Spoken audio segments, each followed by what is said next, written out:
Hello and welcome to Where Creatives Connect. My name is Jamie Sharp, and if you've not watched the podcast so far, you really should have. You might notice that I'm not in my home studio.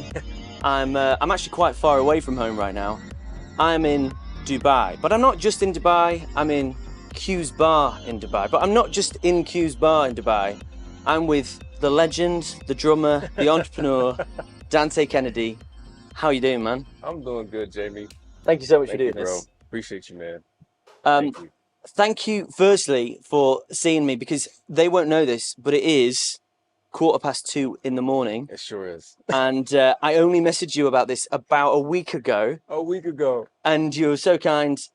If I've just watched 3 sets, which were absolutely off the charts. So thank you for having me here. Thank you, man. I appreciate you coming to the show and allowing us to entertain you while you were layover in Dubai. Mate, no, thank you. Now, if you were on a flight, a bit like I've just been, and somebody were to ask you what you do for a living, what's your go-to? What do you tell them? Oh my gosh, man. I am the CEO of V4texx Music Group, and I am also the entertainment and music director for Palazzo Versace Hotel Dubai, for Quincy Jones Q's Bar and Lounge. Yeah, that's what I would say.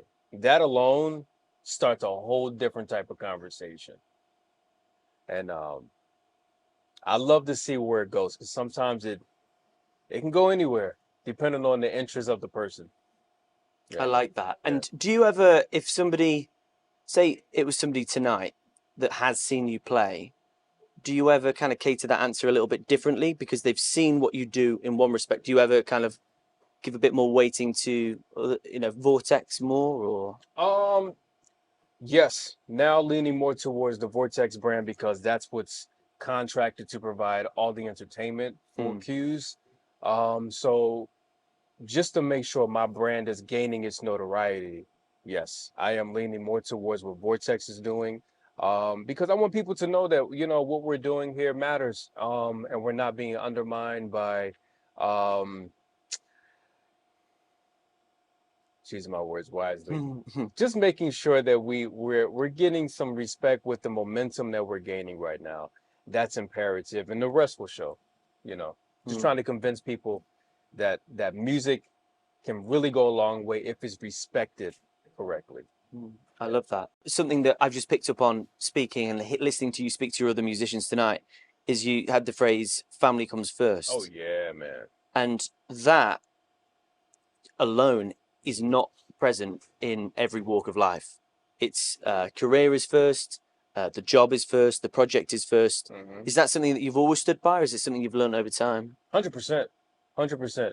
God, family, everything else after.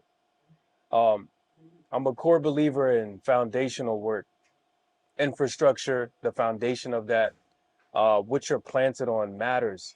And if you are not deeply rooted in something that's solid, which for me is my faith, my belief in God, my wife, my children, and then everything else comes after. Because if you're wavering between what you think you're supposed to be doing and what you're supposed to be believing in, and you're unsure of the direction that you're supposed to go, then you're gonna be very unstable. And I'm at a point in my life where stability matters. It matters. It matters. It matters. And I don't have time to waste with things that are not going to yield fruit, that are not going to produce something that's great. And granted, everything is not going to work out as you would like it to be, but at least putting forth the effort to make sure that you're going in the right direction. That alone shows that you care enough about your brand, who you are, and the people that's connected to you.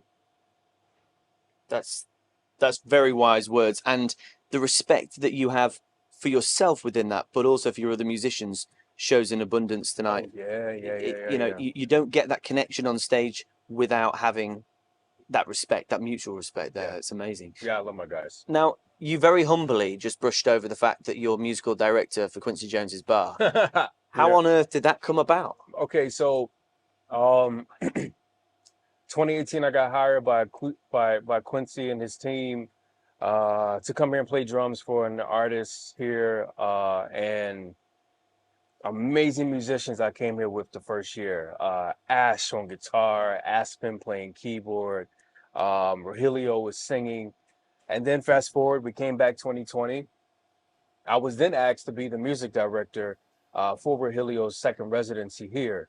We got stuck in Dubai because of COVID. We couldn't go home. And then I landed the entertainment director position. What was that? July 2021. So I work for the hotel and I run the music for Q's. It's pretty unbelievable. Not just the fact that you're handpicking musicians, you're carving out the set, but actually how relentless you're playing. It's Yeah. Wednesday to Sunday every week, 3 times a night, 3 big sets, and it's not like they're all completely planned out. Sure. You're singing tonight. Remind me his name. Zakai. Zakai said you have over 200 in your back pocket 100%. that you can pull out at any point. Yep. And it showed tonight you were listening to each other and you went all sorts of ways. That's a lot of energy just getting the music out, let alone carving out as a musical director. Yes. Take us back, all the way back to, say, 10-year-old Dante. We may put my phones down. Yeah, sure. Oh, my Lord. What did that look like? Because you grew up in Philly. Yep. So you're a long way from home. Oh, yeah. 7,700 some odd thousand miles. Now, were you surrounded in a family of music? Was there music in your community, or did you have to reach far to find your music? You know, my dad is a musician, a drummer, songwriter. My mom, she's a singer. My entire family is filled with, if they're not a preacher or a minister, they're singing or playing an instrument somewhere. So my journey, I started playing drums at 3, started taking drum lessons for music theory, reading music at 6, 7 years old, started playing drums in church at 7. And then I kind of gained a lot of momentum around my teenage years. But around 10, man, 10-year-old Dante, I was somewhere dribbling a basketball and carrying drumsticks at the same time. That's what I can remember vaguely. But drums is a deeply rooted part of who I am. That's like a major love for me because there's so much expression in music, and playing with the right musicians matter. Oh my gosh, it matters because like tonight, you can take one song and skyrocket that thing. Mm-hmm, mm-hmm. So at 10, I was still figuring out what the heck I was trying to do. I think I was just trying to make sure I could play an offering song in church, like just to get my turn to, can I play one choir song? Like I wanted to have that moment.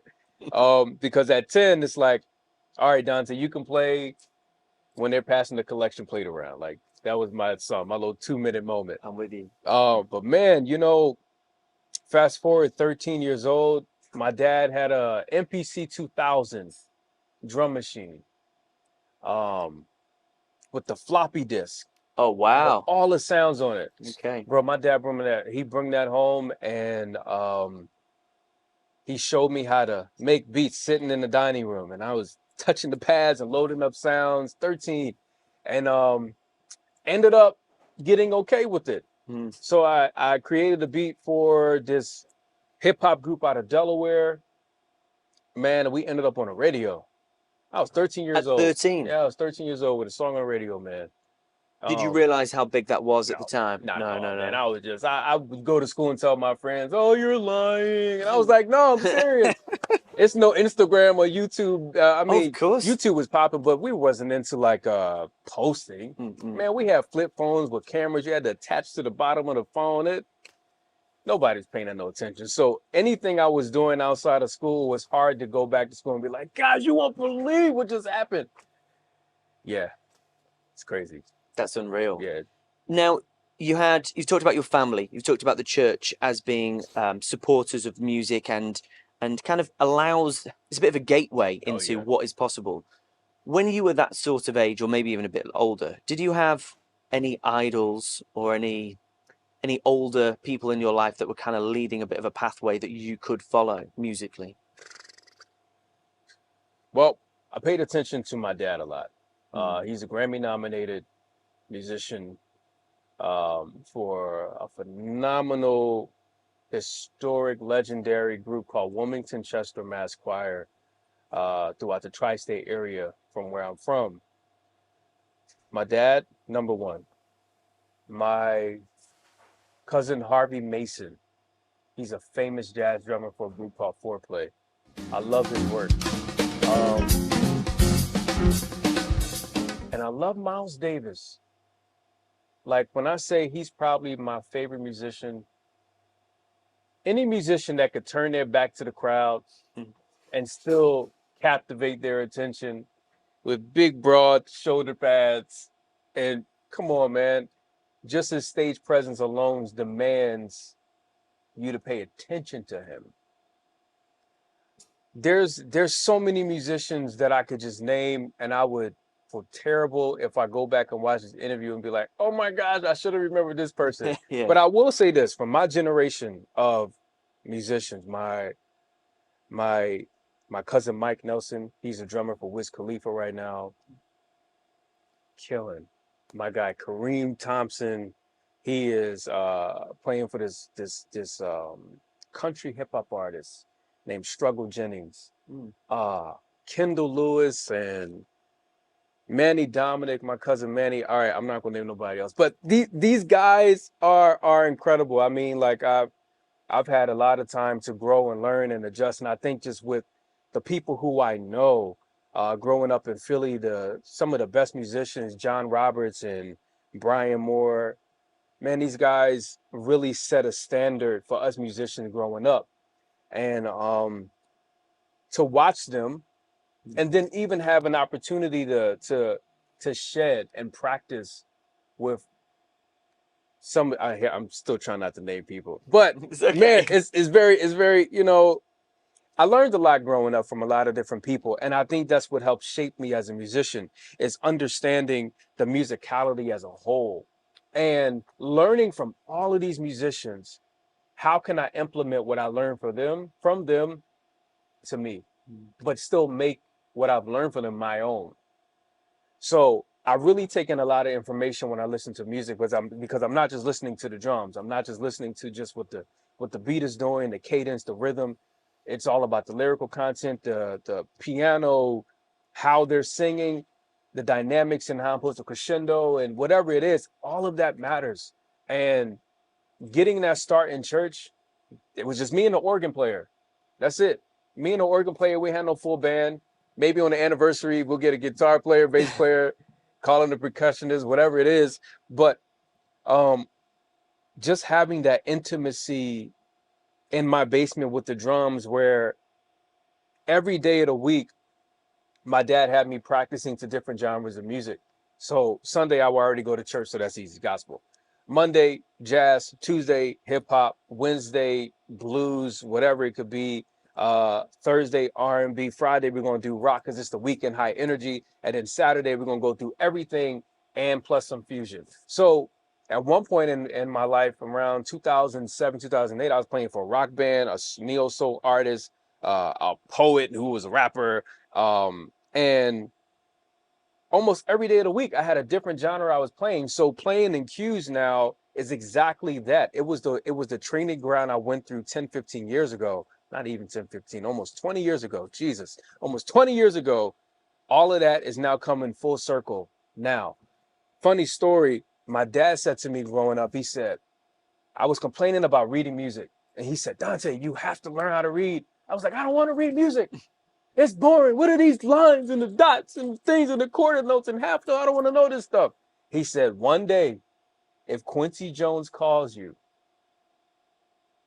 crazy. No way. Crazy, right?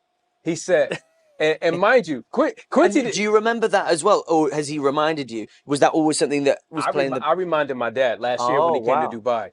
He came to Dubai. I told him about it. I said, Dad, you remember that time I was complaining about reading music? He said, one day if Quincy Jones calls you and you go in the studio, you won't have time to rehearse like that. He'll just give you sheet music. You got to know how to play the song and you just play.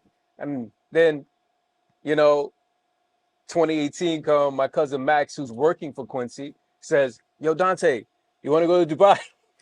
I was like, for what? Quincy Jones needs a drummer at Q's. I was like, what? Wow. Now, mind you, that story didn't resonate with me then, but here I'm like, That's mind blowing. It's mind blowing. crazy. But it's for a reason. It's for a purpose. Oh man, it's all necessary. The things that we don't want to do in life sometimes develop hardships in the beginning for an easier outcome.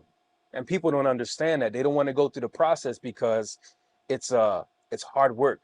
It's too much then, but the benefit of progressing in the trial for what you don't want to do in that moment is completely necessary for the future. And once we get out of this microwave thing of gotta have it now, this way, this little frozen dinner mechanisms we trying to do for 3 minutes, that's not going to produce longevity. Mm-hmm. That's a quick fix for now. And this is what I'm trying to elevate and help people understand in this region regarding music. That coming into cues, understanding what we're doing from a musical standpoint, how we're not just going to microwave and be a karaoke machine for you, even though we're doing all sorts of music from other people and covers, but we're not playing it exactly like the cover records. It's so important to make the song your own so it resonates deeply with other people when they hear it. Because we can sit up here and I could put a backing track on it. We can play to the track and just keep a pocket. But who's really going to get something from that? It dies off quickly. Now, if you're listening and you haven't heard it and you do have the opportunity to be in Dubai, you actually have to come and listen and experience it because the first time I heard you play was 2018 and I just finished over at the Opera House with Hacienda Classical played, and a friend of mine said, you've got to go to Q's. And when somebody suggests something, quite often you go, yeah, sounds great, whatever. And you don't really pay attention. Sure. But we came across, and genuinely within 10 or 15 seconds, I knew it was different. And the thing for me, the biggest thing for me, is that you're not just doing it for yourselves or for the music within this boundary. Right. You are constantly listening to the reaction, not just the audio, the energy of the room and carving it out. Are you able to talk us through how you carve out your 3-set process, or what your process is to carve out your 3 sets within a night? Okay, so perfectly. So the first set is always tailor-made for jazz standards, blues, swing. I like to throw in there some of that Louisiana sauce, that good marching vibe sometimes, but we still swing it a little bit. And let the night segue as a roller coaster. You take off, you go up, and by the time you're going up, there's a moment when you're about to catapult, but you still got to go down a little bit. That's the down part is the second set, where we still mellow out in the beginning, but it becomes more of an old school Motown vibe of music where we can hit you with the Al Green, Stevie. We can do some Whitney Houston. We can do some Celine Dion, some Sam Smith, and really finesse these records to sound like we're in a stadium. We end on a great note. That last set is so imperative. I was telling the hotel management sometimes last year that what I'm doing now is not just really abiding by a list of songs like we have here. Like, all right, so this is the first set, second set, last set. I don't want to do that. We need to look at the crowd because now our demographic is changing. Our crowd is changing. And getting people to understand that we can't just operate as a battery where you just plug us in and we just do everything we have to do. Batteries die, change the batteries the next day. No, we literally are watching the crowd. We are looking at the plays. And I say plays because I like to orchestrate the nights based off of like football analogy. Football, American football. Oh, I'm with you, not Not soccer. Yeah. soccer. All right, so NFL. Let me say NFL. Cool. So for me, favorite team, Eagles. Looking at how they call a play. If you see the opposite team getting ready to do something different, you go ahead and switch the play up. Mm.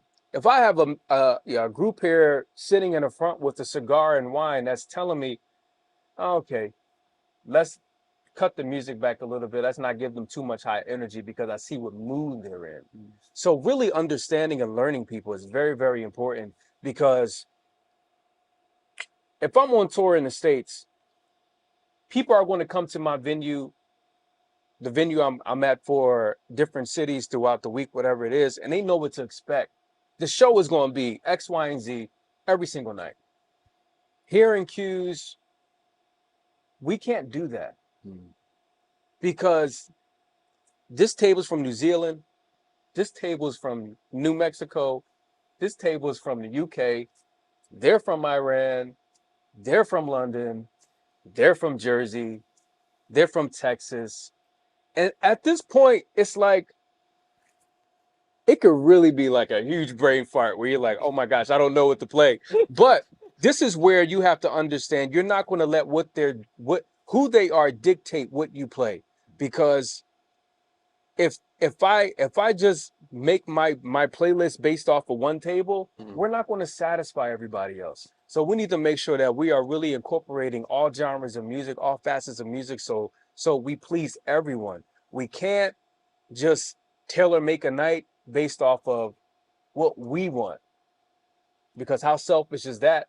Because we are here to make sure they are okay, to make them forget about their problems that they had throughout the day, and so they can enjoy the rest of their night. And it's so many times people leave here feeling so much better than how they came in, and that, to me, job well done. Job well done. I said this the other day during a shooting. I asked management last week. I said, "Hey guys, did we have any bad reviews for the first week of Ramadan? This is the first time we've ever been open since Q's opened in 2016." And they said, "No, Dante, they loved it." And I was like, You can breathe. praise the Lord. I was so happy because now it's a weight off my shoulders that they're not writing anything bad online about how the band did this and the band was too loud. And, no, we really want to make sure that we are considerate to people, their hearing, their understanding, the quality, and the song selection. I love that. Something I noticed looking around the room is that everybody was having a brilliant time, but they were enjoying different things. There were some people that were really locked into the harmony and the changes. There were some people that were all about the lyrics and singing along. There were some people that were rhythmically feeling everything that was going on, or seeing the saxophone solos at the front. That is a very generous way of performing, and it's got so many layers that you don't get from just covers churning out. Yeah. Now, we mentioned you're really far away from home. Yeah. What is keeping you pushing on in Dubai, even though you have so many opportunities still back in Philly? What's keeping you here? Purpose. And God didn't tell me to leave yet. Man, let me be honest. I love Dubai, but it's very hard to be here. It's very hard to live here. And what people don't understand, because when I tell you my DMs, somebody's giving out my phone number. I don't know who you are. They're giving out my phone number online. But I say this to say my WhatsApp is going crazy, my emails, and this is all good because the network is expanding. That's what we want as a brand. But the amount of people that are asking me for a job, it's almost overwhelming. Almost. Because I know what I'm working towards to be able to put them in position. But I don't want to bring people over here for a situation that's not set up foundationally for them yet. And I say this to say, there's so much more groundwork that needs to happen in this amazing country. I mean, this place is great for what they're building, with the tourists and all of the stuff that's happening. But getting outsiders to understand that they need to take the blinders off of their eyes, to know that coming to Dubai is no easy feat. that's a task within itself. So I'm here because I'm trying to make that task easy. So I'm taking on so much hardship, so much criticism and lies and foolishness, right? Just so I can make it easier for them. So my hardship goes back to what we said earlier. My process, my trials is for someone else to walk in here with ease and get paid on time, get paid correctly, you know, and be in Dubai and just love it and live it and be okay. And I'm not saying they're not gonna have problems, because no life is perfect, but at least the groundwork I'm putting in will matter to a point where they won't have to worry so much about what's going to happen next. So the objective, not really the objective, but the mission is to create longevity for everybody, for Manny, Segs, AJ, Zakai. Like, I just want to take care of people. And I know I can't fix everybody's problem. But if I can use my resources, which I'm doing now, working with the government here, working with some incredible leaders within this country to help implement change, man, that's going to be dynamically so much more important than some cymbals and drums. And I love the drums because it really heals. But off the drums, man, that's where I'm at right now. And I'll say this, I told my wife this yesterday, like, God is changing my direction in regards to what I thought I was supposed to be doing.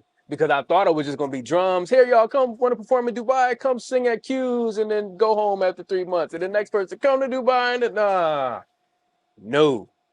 I found myself on some Martin Luther King, I don't even know, like, look, yo, I got a dream. This thing gonna be better for us. Because now working the other side of the business, my blinders were taken off. Because the 2018 Dante is not the same 2023 Dante. I'm not the same Dante from yesterday. The importance of being better than how we were yesterday is so important, because that's how we grow and that's how we inspire people. So what's keeping me here is purpose and understanding that I have an opportunity to do some incredible groundwork for people who I haven't even met yet. That's longevity. That's the mission. And I don't care what nobody got to say about me. I'm here to help other people. That's it. That's powerful.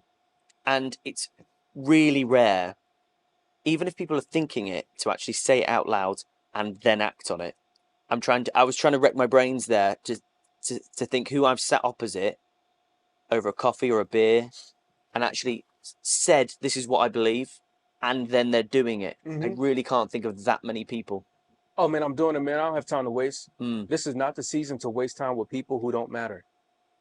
And people who are not going to be in the next season with me. I am now at a place where I do not mind hitting that delete button or saying no. Because I like to take care of people. That's a part of my love language is the acts of service. Because I like to take care of people, it's hard for me to say no, because I always want to, yes, I'll help you. Yes, I'll do this. Yes, I'll play drums for free. Yes, I'll do this for free. I helped 40 musicians and singers and entertainers throughout Dubai last year get a job with 8 to 10 different major companies. I did not take a dime. I did nothing but free work because I wanted to plant seed. Because once you plant the seed, the harvest is. So now the opportunities that are happening now because of who I connected these people with is so much greater than, here, give me my 10%. Yep. Here, I'm going to give you this. You're about to get paid X, Y, and Z, but I need my 10%. No. Here's the contact. Pay them directly. I just wanted to connect. Now I'm going back to the drums. Now I'm still doing that, but got to switch it up a little bit now. My wife liked to get her nails done. My kids love McDonald's, so we got to make sure we can take them to the arcade. But even with that, like, I just want to take care of my family, take care of my band, and the artists that come here, because literally, bro, we are leaving everything that's normal to entertain people who may or may not like us, that's a lot to leave your normal. My normal at home, man, when I first came to Dubai, it was, I would say 2018 was cool. But coming here 2021 was very difficult. And leaving my normalcy to be here, and then what I was going through while I was here, I was like, I can go home. I got a house. I got a beautiful family. I don't have to take this. But it's easier to quit and not go through the process for the betterment, because I saw that what I was doing and the mission that I was on was so much bigger than me. So I had to put my selfishness aside, the ego, whatever it was, to understand that someone who I don't even know in 10 years will be able to come here because of what Quincy built with the owner here. And then what I'm doing here to carry on the torch for Quincy Jones. And somebody will come after me, and the legacy will continue because of the hard work. Can't nobody step in Quincy's shoes. I don't ever want to do that. You can't. No. First of all, Thriller. This is one song. We can just name one song. Conversation Look, over. I don't care how many awards we got on these walls from me being here and Q's as the director. Thriller will make all of these awards look like baby juice. Baby juice. Baby juice. And I'm not coming at the Maybe that will be your Thriller. It's called Baby Juice. Who knows? Hey. No, man. I'm very grateful for these awards, but what I'm saying is just the dynamic of his career is so massive. Yeah. That no one, and I know so many producers in the States that are doing incredible things. No one can make records like Thriller. Like that's Thriller. Then you got me from Philly, man, playing drums, and now I'm giving people an opportunity. I mean, I just want to do my due diligence the correct way with integrity and great character, so I don't have any regrets the next morning. V4texx has many different faces, or many different ways you can explain it. How can you summarize what V4texx is amongst everything that you've explained? Because part of what you've explained is you personally, and some part of that is also the company or the band. Sure. How do you explain V4texx? V4texx is a whirlwind of music, entertainment. It's a mixture of all things artistic. 2005, 2006, I was sitting in my living room of my apartment in Philly, and I was trying to come up with a name for a company I wanted to start. And I was like, man, I'm going to start my own thing. Do my own thing, man. I'm gonna have my own studio. I'm making my keyboard, my motif. I'm gonna make songs. All right, I need a label. And I just started thinking about it. I was like, what represents me? I've always been to like outer space type of things and spacemen. I got a bunch of tattoos on my leg of like dope space themes, whatever. And I remember just looking up stuff online. And one of the things I came across was like a V4texx. It was like a really, really dope artistic, it was like a tornado twister per se of colors. And I was like, oh man, what does it say? Something, V4texx. And I was like, V4texx. But I was like, I don't want to spell it V4texx because that's somebody's. So I just put V4texx because I got to be different. And that's how the company came about. But it's really about giving everybody an equal opportunity. I always viewed myself as like a black sheep of people. The guy who stood out, I had my first tattoo at 13. I had piercings everywhere. I was wearing fitted jeans and all sorts of things when it was called certain things. I'm not going to say what they were called, but it was against people's normalcy to be a certain way or look a certain way. And I was like, man, I'm chilling. I'm good. But it was my way of artistic expression of who I am. And not everybody understood that. So understanding who I am, this whirlwind of creativity, put that into the company. So started that off in Philly all of those years ago, and now fast forward, now my company is one of the most sought out companies in the UAE for entertainment, and we're now providing entertainment for so many different hotels and venues and places that don't even exist yet that we are working with for years to come, all the way up to 2030. So yeah, there's opportunities that are coming for people. It just hasn't happened yet. That's powerful thinking all the way up to 2030. Oh yeah. But you're planting the seeds now and in the last 2 or 3 years as well. That's big steps. Now, talking about being different and doing what you want to, or being a black sheep, I've even seen that tonight. It's nearly 3 a.m. It is. Yet nearly. And you could have easily seen my message last week and be like, I'm all right, thanks.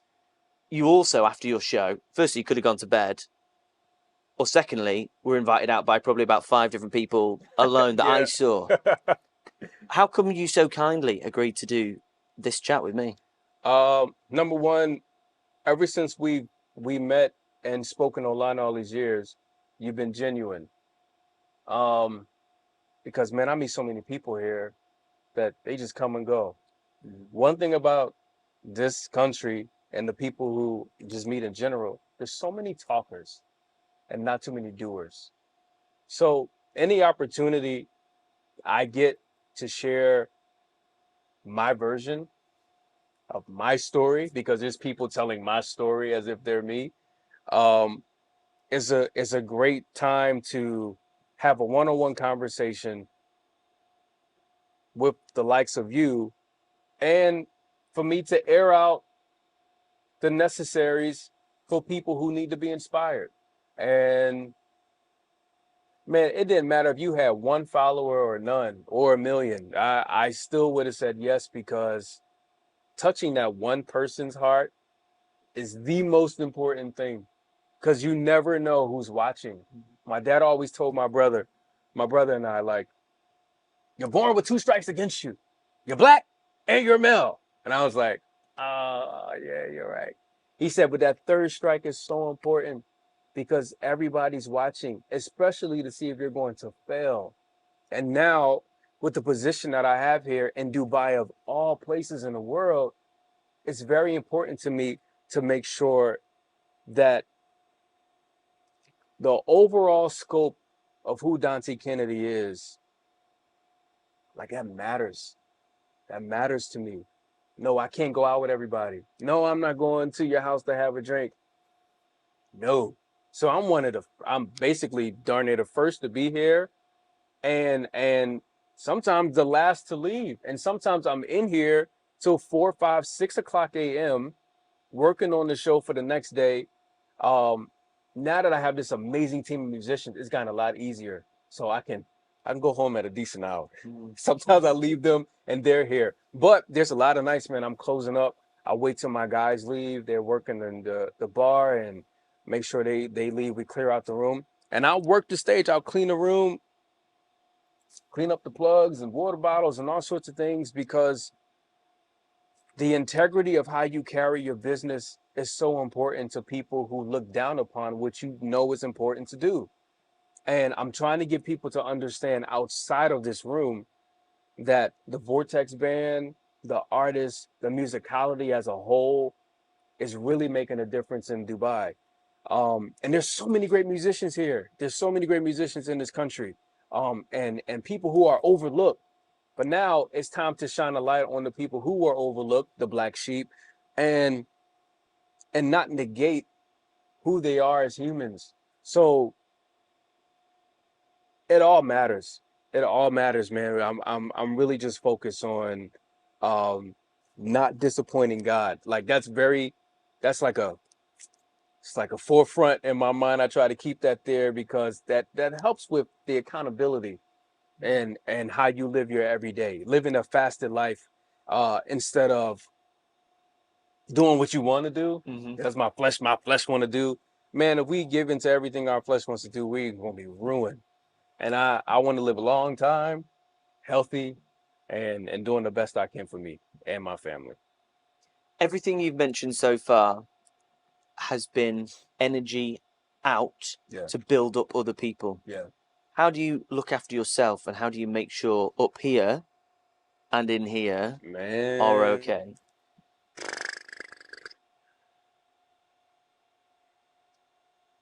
I feel like with every question I had a boom, boom, boom. This is the tough one because I don't never think about me.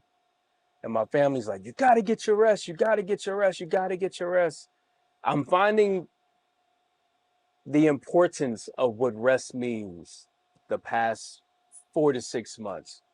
Um, Man, there's been times I was playing drums. Last January 22, we were doing Higher Ground by Stevie. And we get to the end. Dun, dun, dun, dun, dun, dun, dun, dun, and the guitar player was going crazy. The crowd was going, this is the end of the second set. We get right to that point on the roller coaster. And I was like, I went to go crazy. And then my body shut down on me. Mid-song, it got so bad, they thought I was crying. Oh, Because whoa. I was mid about to just go ham. And my body just, the drumsticks fell out of my hands. And I curled up to the snare and I could not move. Daddy guided me off the drum. They walked me to Enigma and gave me some tea. And I was like, oh my gosh, like something is wrong. And I was going a mile of like everything, boom, boom, boom, boom, boom. Just getting stuff done, meeting after meeting after meeting. But now I'm saying no to meetings. I'm saying no to certain things that don't matter. I'm not trying to please everybody. Because I'm being pulled on so many directions, because people are seeing what's happening here and they want a piece. They want a piece of the pie. And I'm like, you can get a piece, but not a piece of me 24/7. Like I cannot do that anymore. So for me, man, I read my routine every day. I wake up, I pray, I read my devotion, I read the Bible, I read my affirmations, and I'm listening to the word. I'm listening to preaching, whether it's my pastor back at home, uh, Apostle Jimmy Ellis, or Michael Todd, or Stephen Furtick, or TD Jakes, whoever it is. Like I'm listening to something that's going to help me be a better me. But I love the movies. Oh my gosh. I can go to movies, give me my popcorn, mind my business for 2 hours. That's your happy place. Because I don't have to think about music. Yeah. I don't have to think about things. But honestly, man, I find so much joy and peace in cooking. I find joy and peace in being around my family, you know.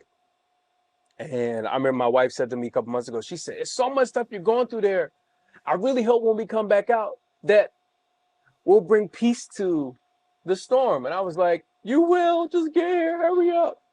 So when I go home and they're there, it's the most amazing thing. When I'm going to work, they don't really, well, my daughters are like, "All right, Dad, love you, bye, see you later." My son is like, "Dad, no." And I'm like, that's amazing. You know, so I love that. For me is fulfilling. That's peaceful.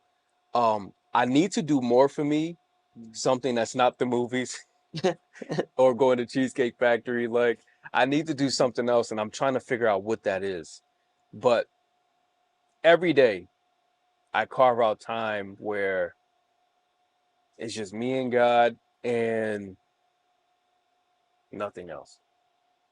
And I love to run. So I run all the time, multiple times a week. I'm running 5 miles, whatever it is, within an hour. And I'm walking, I'm running, I'm praying, I'm listening to music, I'm zoning out. That for me is my time for leave me alone. Leave me alone for an hour, y'all. Just let me have this moment. And then that's it. Right back to work. And just to put it into perspective as well for the listeners, it's not just a casual run. I've seen you with a hoodie, with multiple hoodies on. In Dubai. Running in Dubai. Yeah, it's not a casual jaunt up the road.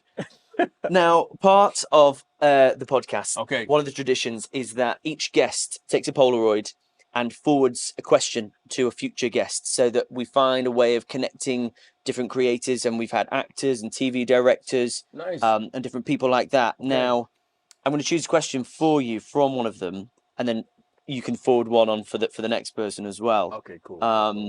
That's a nice concept.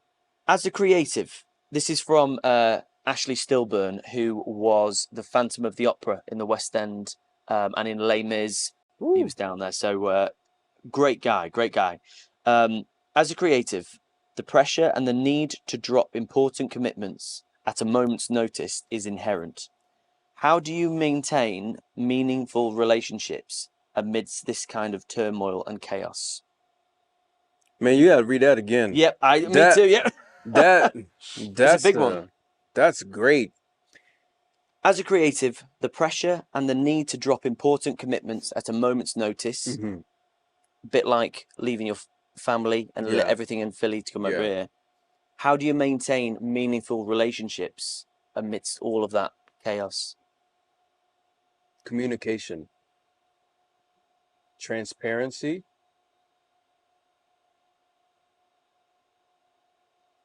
and understanding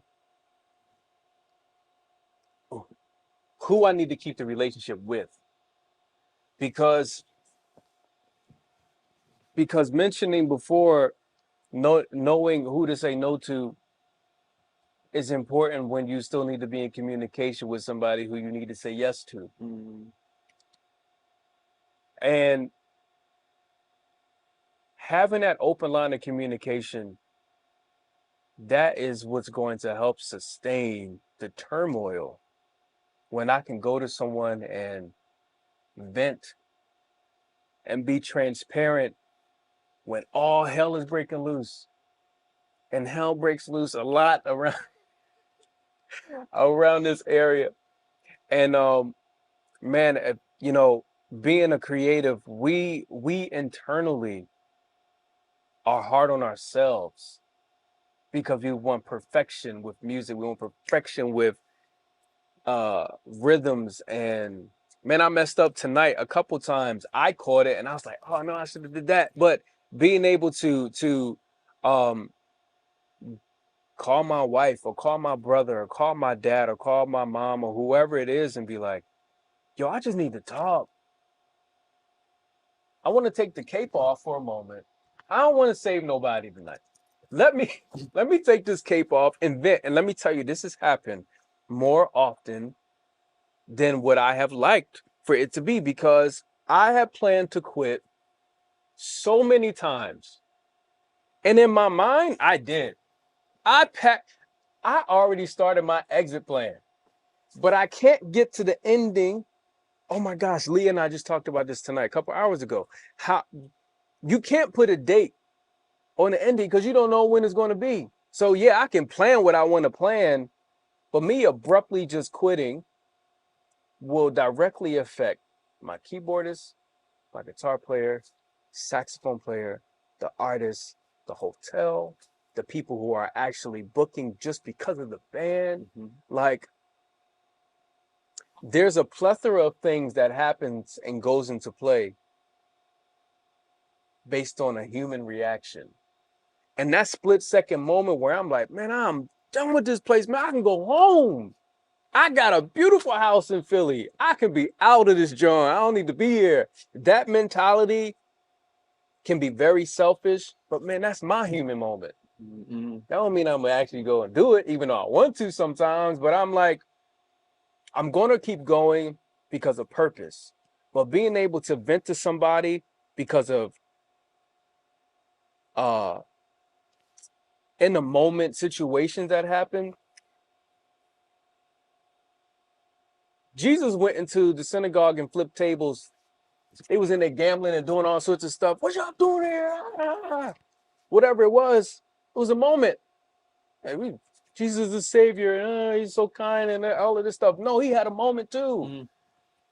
This is where we as humans, as Christians, whoever it is, whatever religion you have, it's okay to have that moment, but just let it be a moment.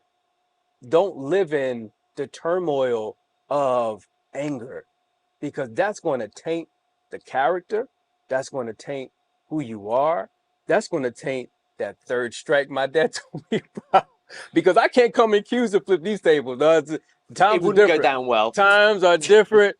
When Jesus did it, it was cool. Who knows? There's probably some little wooden things in there. But this Versace everywhere. No, we're not flipping this stuff. But there's been times where I'm like, I'm about to protest. I'm not performing tonight. I don't want to do this.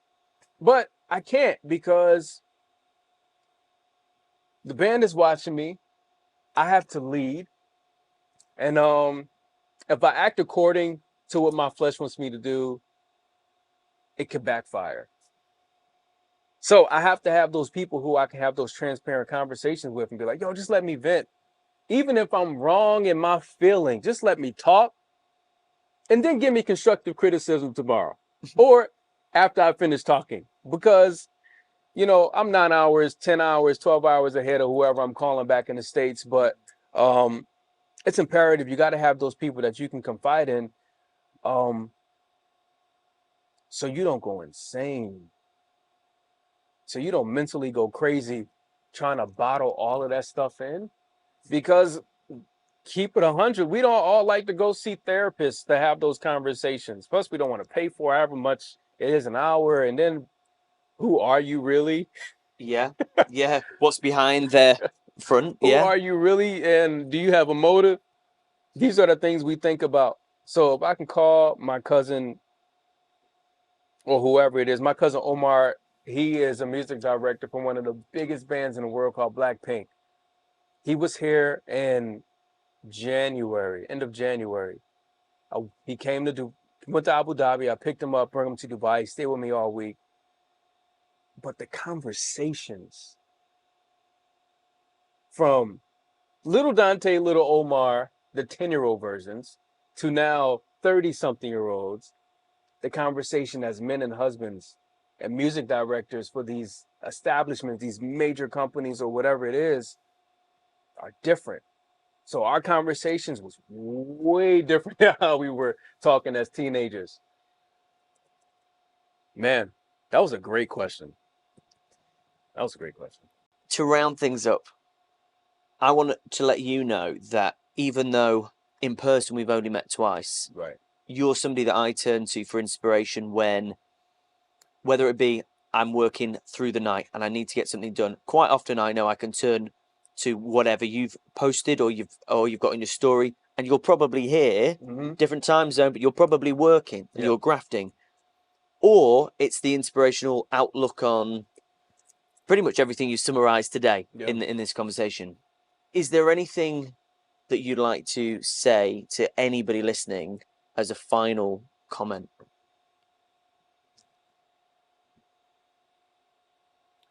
I was playing basketball with my son, and he said, we lowered the court so he can dunk.